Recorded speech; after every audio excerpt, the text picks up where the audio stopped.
วันนี้เทก็มีนี่อะไรเจลอาบน้สูตรเย็นำก็มาจากของกิฟฟารีรีรี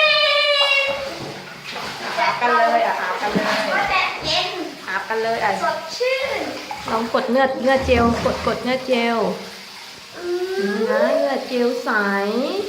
อาบแล้วเย็นยิ่งกว่าติดแอร์เลยเป็นสูตรที่แบบผู้ชายขี้ห้อนหรือผู้หญิงขี้ห้อนจะหมักที่สุดเลยสูตรเนี้ย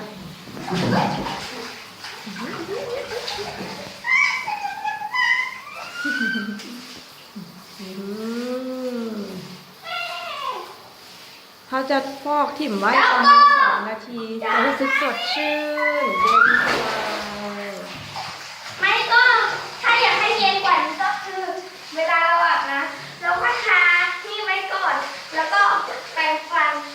แล้วก็แปรงฟันไปด้วยแล้วพอเสร็จแล้วเราก็เอาน้ำมาราดเสร็จตัวเรา